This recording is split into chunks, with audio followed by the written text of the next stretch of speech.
Good afternoon, everyone, and I do want to welcome everyone to session 3 of Sterling's 2026 Summer Learning Series.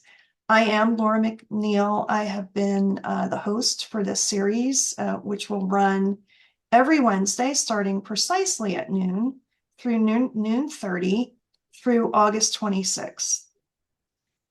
We always start our sessions out with a recap. So I'm going to recap what we covered on last week's session, which was provided by Dr. Jason Lesandrini on integrity and character. And he really honed in on the integrity and character piece aligned with humility.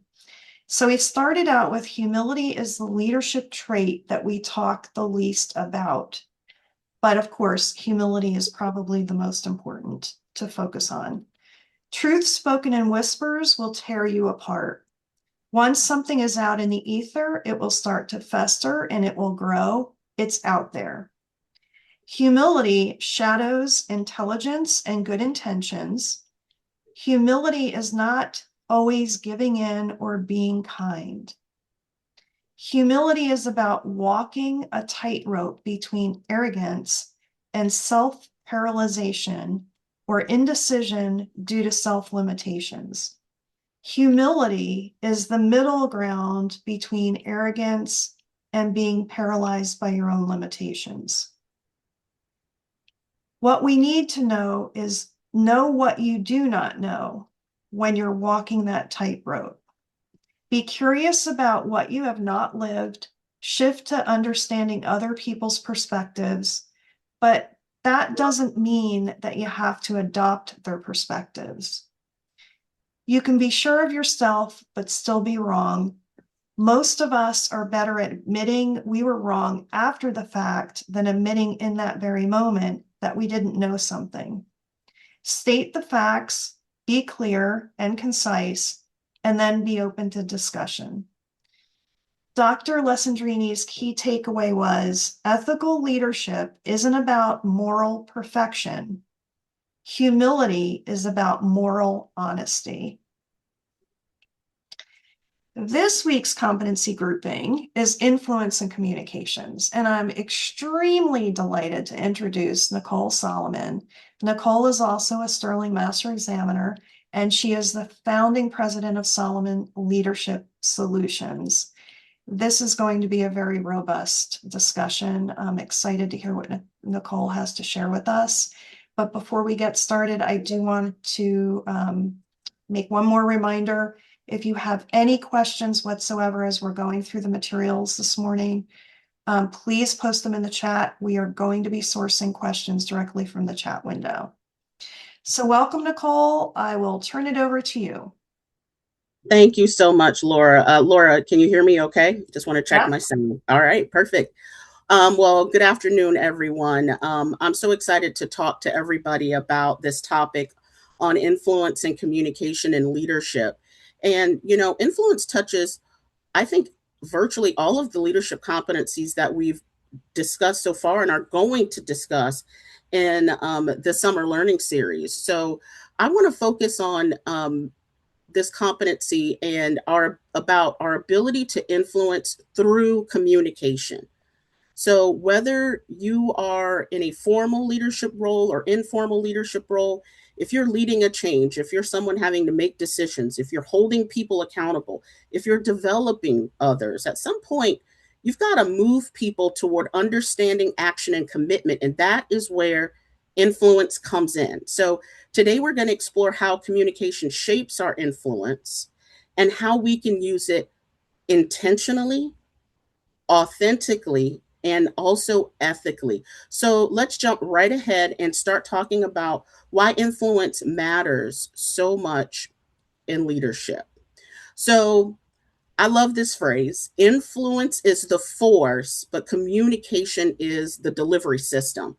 So think about it like this, you could have a great strategy as an organization, but without influence, that strategy will just stay on paper. You as an organization or as a leader may know what needs to change, but without influence, you can see the rise of resistance or even create resistance. You can set expectations and make right decisions. But again, authority alone creates compliance, not necessarily genuine ownership or commitment from our team members. And that distinction really does matter, because compliance says, I'm doing this because you told me to, I'm doing this because I have to, versus commitment saying to us, I understand where we're going.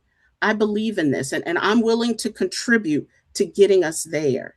You know, a lot of research on influence actually identifies three potential responses to how we're influencing: either commitment, that's what we want, compliance, or resistance. So, as leaders, one of the questions we may want to ask ourselves is not, did I get a yes? As a leader, you probably will get a yes because you're the boss, you're the manager. Sometimes the questions we need to ask is, what kind of yes did I get? Not just did I get a yes from my team, but what kind of yes did I get? So let's move on to, how does influence actually happen?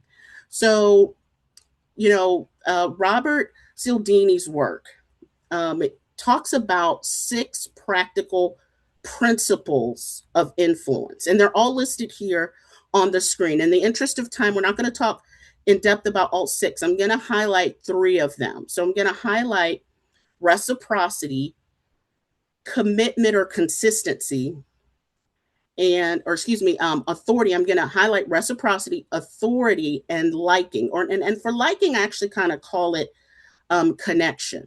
So let's talk first about reciprocity. So reciprocity is about giving before asking in some cases. So if your team, think about this. So often our teams are already so stretched. So if you've got a team that's already stretched and you really need them to maybe lean in more or give more, there's a difference between saying to them, I need everybody to just step up. I need you to just do more. I need you to just figure it out, versus talking to your team about, what else can I do for you? How can I assist you? Is there something more that you need from me as the leader or your leadership team to help you get to where we're all succeeding together? It's the same need, but it can feel like a very different leadership experience. Authority. Now, sometimes when you see that, you may automatically think about formal authority, but authority isn't always just about the formal title. Using authority as a principle of influence is really, in my opinion, about credibility. It's not just about the position that you hold.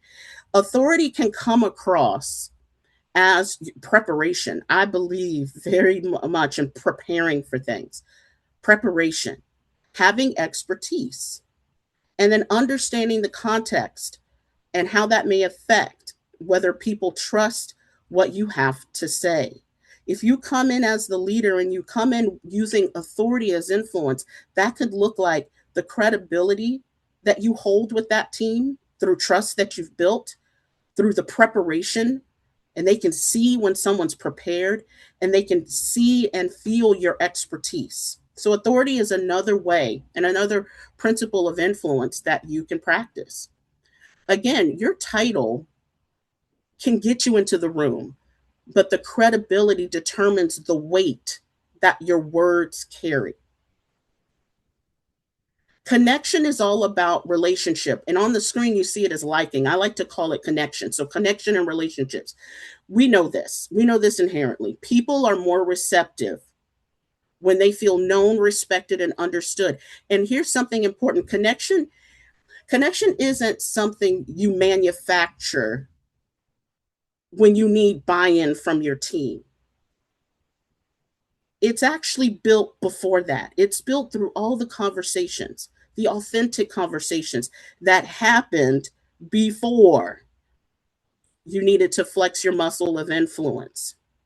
Now, although we won't be able to go into the other 3 principles, they certainly are, principles that matter. So one of them being consistency, which is about, small commitments, building more momentum. Social proof is about, showing what works. So if something works over here, You could say to your team, you know what, this idea, this approach worked over here in team A. I wonder if it can work over here in team B. And then scarcity. Scarcity helps us understand what's at stake. And so scarcity can also look like, there's only 10 more seats for this exclusive thing, right? So sometimes if you're using influence and scarcity is one of your tactics, that's what that might look like. Keep in mind, influence is happening all the time, whether you are realizing it or not. It's just like culture. The key is we want to be intentional about how we're building it. So it's not about whether, it's happening. It's about whether we're using it intentionally. But understanding influence, and I've just shared a few principles of influence with you here, but understanding influence is really only half the equation. Let's now move to how you get there. How do we get the influence from me to you? All right. So, intent alone doesn't create impact. Communication. Remember, I mentioned this earlier. Influence is the force, communication is the delivery system. Communication determines how our influence is received. And that's why it's so important. You can have the right intent and even the right message, but if it does not connect with the person receiving it, influence is diminished or lost. In many cases, and I've done this before, as leaders, we may say something like, well, I told them what to do. I gave them the instructions. I told them what to do. Communication isn't simply what we said. It's what the other person heard. It's what they understood. And ultimately, what message did they get from that? Communication isn't simply something I do to you. It's actually something we create together. So instead of only asking, well, did I deliver the message? Because guess what? Most of the time you deliver the message, whether you say it to them in person, whether you say it in a huddle, whether you put it in an email. Did I deliver the message? The other bigger question is, did I communicate it in a way that allowed the message to land? So it's not always, exactly even knowing what to say. Sometimes the most influential thing we can do is ask a better question. Be curious and listen for the answers. Because if influence is traveling through communication, it's the communication that creates the impact. And that brings us to a really important lesson that I've learned over the years, related to communication and influence. And that is about work on being interested before trying to be interesting. Strong communicators adapt to their audience instead of only communicating from their own preferences. Not everybody receives information the same way. Yet, it's very natural for all of us to communicate, to kind of go to a default setting where we're communicating in the way that we prefer to receive communication.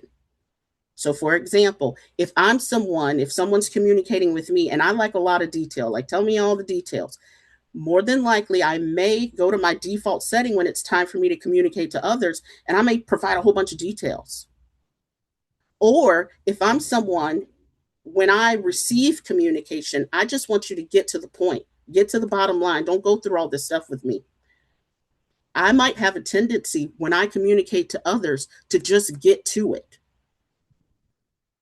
Communication research reinforces this idea. Effective communication requires us to consider both the person and the context. So for leaders, let's consider this application. Number one, we all know this, know your audience. Pay attention to what they need and be willing to be flexible. Like I mentioned, most of us as leaders, we communicate from our preference.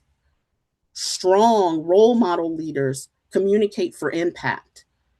And influence requires us to kind of get out of our own perspective long enough to understand others' perspectives.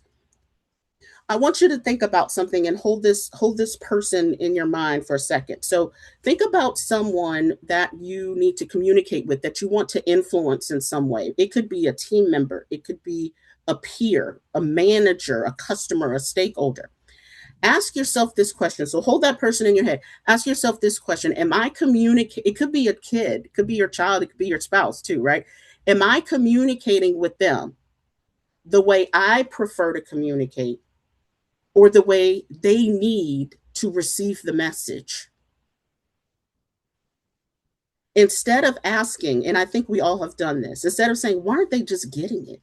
I've said this 100 times. Why aren't they just getting it? Maybe we need to ask, what can I do differently to help the message land? And that starts with curiosity. Be interested before trying to be interesting. In effective communication, it starts with curiosity about the other person rather than focusing on just what you want to say. Listen to understand before trying to influence. Remember, when people feel heard and understood, they are more likely to be open to your message. So seek to understand before seeking to influence. And that brings us to another important dimension, not just whether we can influence others, but how we use that influence responsibly. So, ethical influence is rooted in intent. Effective influence and ethical influence have to go together. They must go together. Influence itself isn't inherently good or bad. We're influencing each other all day. The leadership question isn't simply, can I influence this person? You probably can, even just by your title. The better question is, how am I influencing them and why? Just because a tactic works doesn't mean it's the right tactic to use. Your position, asserting your position or pushing pressure or, having a fear based environment, that may create a short term result. But leadership requires us to consider the impact that those tactics have on the trust that you want to build, on the relationships that you want to build, on the culture that you want to build, and on the long term commitment that you want to build. That's why ethical influence begins with intent. Am I trying to move people toward shared success? Or am I simply just trying to get to my preferred outcome? Do I care about the other person's outcome in this?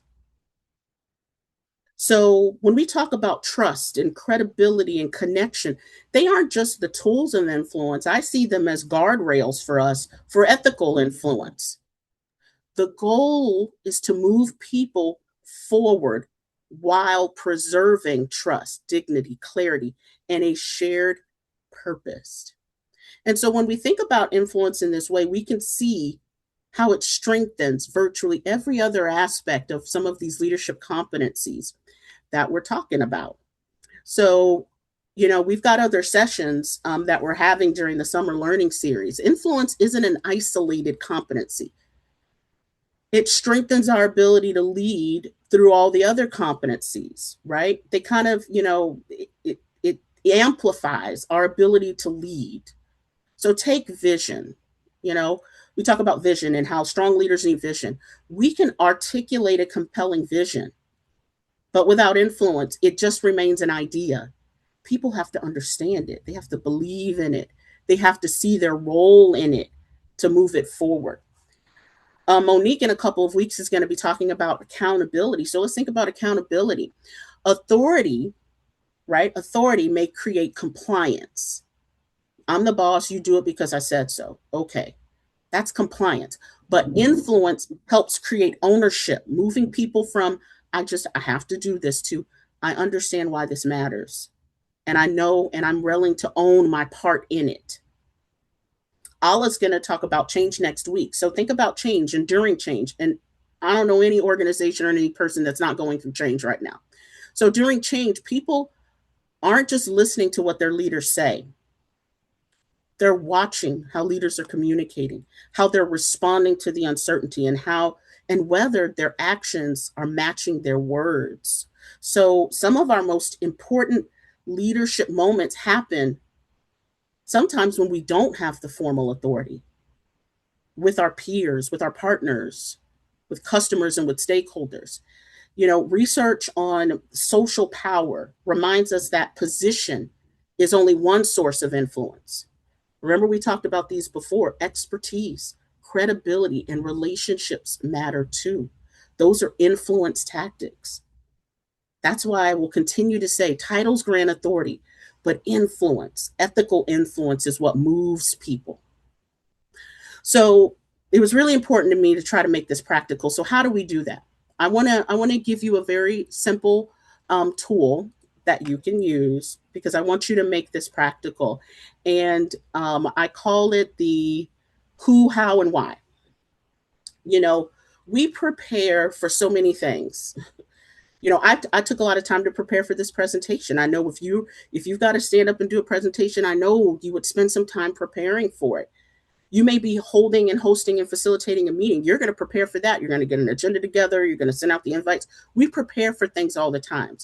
How often do we prepare for conversations? I want to give you 3 questions you can ask, you can use before your next important conversation, especially if there's influence embedded in that you want to have. So, who? Let's start with who. Who am I trying to influence? And more importantly, what matters to them? Who comes first? Before I decide how I'm going to influence somebody, I need to understand them. Some good influence, remember, it begins with curiosity. Sometimes the most influential thing a leader can do is shh, don't talk. Ask more questions, learn more from the other. So that's who. Let's talk about how. How do I need to communicate so they can receive the message? What do they need? Do they need data? Is that what's going to help them understand and drive them to that shared purpose? Do they need context? Do they need storytelling? Do they need to hear it and then need time to process? So, how? How do I do it? Do they need it at a certain time of the day? Do they need it alone in a big group? Do they need it in an email? Do they need it in a huddle? So we talked about who and how. Why? Why am I trying to influence them? Is it my intent? Is my intent focused on shared success for all of us? Or is it just simply because I'm trying to get my way? So for that person that you held, that I asked you to hold in your head earlier in the presentation, and let's say you've got to have a conversation with them soon or you need to, use this practical tool. I hope you can pull this out and ask yourself these questions before the conversation. Prepare for the conversation with who am I influencing? How do I need to communicate? And why am I trying to move them? So I want to bring this all together. So there's a few things I hope you can walk away and remember as some core messages for this presentation. You know, leadership is influence, and intentional influence is a choice we make and how we show up. Leadership requires influence. At its best, influence isn't about getting our way, it's about communicating in a way that builds trust, creates ownership, and moves people towards a shared purpose, shared success. And guess what? You don't need to have the highest title in the room to do that. Credibility, trust, and connection creates influence. The way you show up as leaders, the way we show up as leaders, create influence. I used to speak a lot about answering the call to leadership, that every morning when I wake up, I answer the call to leadership, whether I want to or not. You know, I answered the call to leadership to be a good mother. I answered the call to leadership to be a good, steward of time, steward of money, and a good employee, a good leader, right? I answer that call every day. And if you too answer that call to leadership every day, remember that we are ultimately in the people business. So, my challenge to you is know who you're trying to influence, be interested in them before trying to sound smart and sound interesting. Be interested, authentic curiosity, be intentional about how you communicate, and be clear with yourself on why it matters. Use your influence authentically, intentionally to move people forward. Because remember, titles grant authority, but influence is actually what I believe moves people. Thank you. That's all I have today, Laura. Very nice, Nichole. Thank you for all of those very insightful perspectives. I really enjoyed it. I'm going to read through my recap and let me know if I didn't get anything right, or if we need to adjust anything. Influence is the force. Communication is the delivery system. Without influence, sorry, without influence, strategy stays on the paper, change creates resistance, accountability becomes compliance, and decisions struggle to gain buy-in. We covered 6 principles of influence: reciprocity, consistency, social proof, authority, liking, and scarcity, which I found all 6 of those very insightful. Influence is about understanding the people, which I think was like a common theme through a lot of what you spoke through.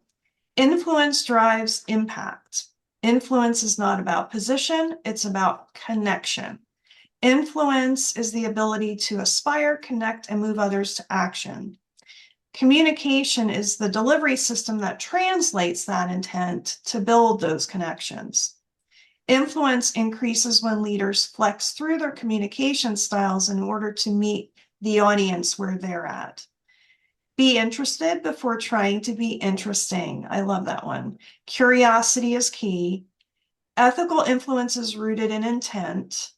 You can move people through shared success, lead with intent, influence with integrity, and always leave a positive impact. That's the goal. Integration of these competencies drives influence. You had that chart that showed how what we're covering within the series kind of interacts together. Influence is at the center of all of that.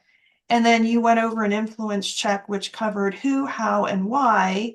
And then finally, I took away titles grant authority. Influence is what moves people to action. Influence is about connection. It's not about positioning. Personally, I also took down a note because so many of your slides, I think every one of your slides keyed in on trust. And in my mind, a lot of these characteristics, these leadership competencies that we're covering during the 6-week series go nowhere without a foundation of trust. And so I wrote down building trust is a key prerequisite for influencing. So there was a question in our chat, and the question was around the influence check and why you started out with who and didn't start out with why first. Do you have an answer for that one? I think that's a great question. I saw that in the chat. Thanks, Eli. Great question as always. Eli's an old buddy of mine, Laura. I think, depending the who, I started with who because, knowing what their needs are can, I think, drive some of the other pieces, right?